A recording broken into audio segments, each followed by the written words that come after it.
Goodbye. We love you. We will be back in some form. So have a good life. We will see you soon. That was Donald Trump's last time in D.C. until today. The 45th president made a big splash in Washington. Protesters stormed the venue before the speech, of course.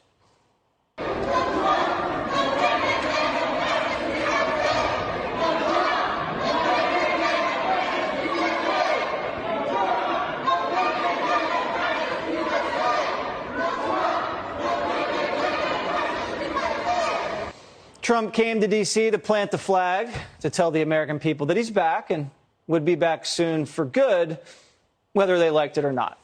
The main thrust of the speech was about restoring law and order. Listen. Let the people that have to have guns, that need to have guns, let them have them, but take them away from the criminals.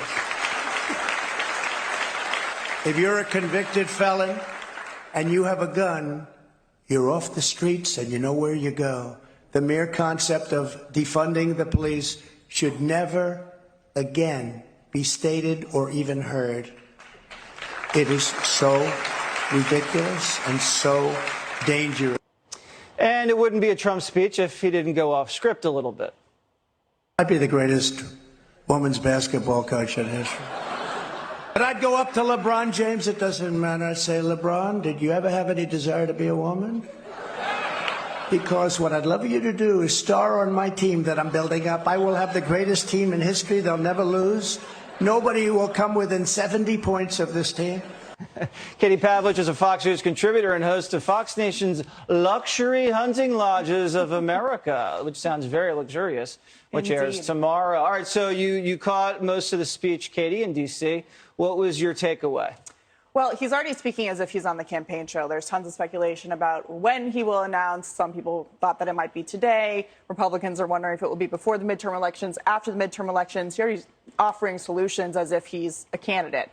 The other thing is he's a populist. He returned to that today, as he always does in the speech. He essentially brought up the same theme of him saying, look, the establishment and the media hates not just me, they hate you, I'm just in the way. So he brought that theme back, but then offered a number of solutions on pressing issues like homelessness, crime, transgendered puberty blockers in schools. What was his solution to homelessness? He believes that we should build essentially large tent cities in all of these states and allow people to live there. He said that squalor is not a compassionate thing, which is what we've seen in liberal cities across the country, San Francisco, L.A. So don't let him have 10 cities in the cities. Make the 10 cities outside the cities. That's what he's saying. He wants to build them a place where they can live with dignity and without being in squalor. What did he say about the National Guard? I heard something about that.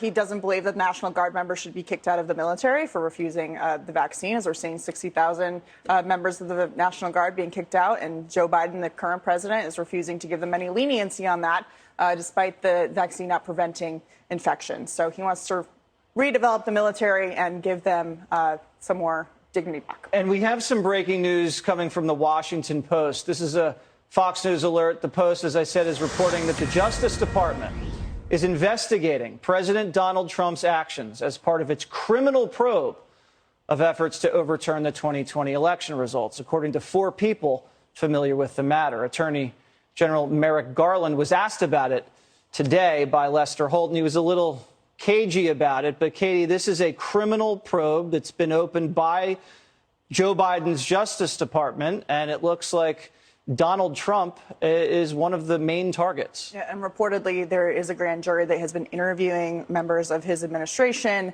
But politically, I mean, look, today he talked in his speech about how the media and the government has been going after him for years. I mean, whether it was the Russia investigation during the time that he was running for president the first time, the special counsel investigation, the first impeachment, the second impeachment. So politically, I'm not sure that this will do anything but help him in that argument that there's this unfair attack against him, which continues as a result of the establishment and the media. Yeah, so and the Department of Justice being politicized to go after him so he cannot run for president again. It's a pretty big leak.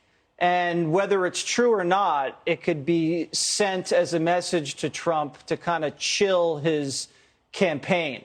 Say, hey, Which is an We're interesting... watching you. We're investigating you criminally. We could indict you, and you better not run for president. Or it's true, and they're investigating him. I mean, how many times have we heard that the Department of Justice is investigating the Trump family, the Trump organization, the walls are closing in on Donald Trump, and it just hasn't come to fruition. It's been this narrative for years on end now to try and stop Donald Trump from running for president for the first time. So I don't think them telling him that maybe they're going to indict him is going to deter him from some kind of announcement here in the next couple of months. How would it look if Joe Biden's attorney general indicted Donald Trump, who would be running against Joe Biden for president? It would look really bad. It would look corrupt. I mean, the Department of Justice and the FBI have been politicized and used as a political weapon against Republicans for years on end now. It would certainly not look good to the American people. When you look at polling for the FBI and law enforcement institutions on the federal level, the American people have some pretty big questions about the way that their power has been abused, specifically when it comes to how they treated Donald Trump. All right, Katie Pavlich. Because the flag still stands for freedom, and they can't take that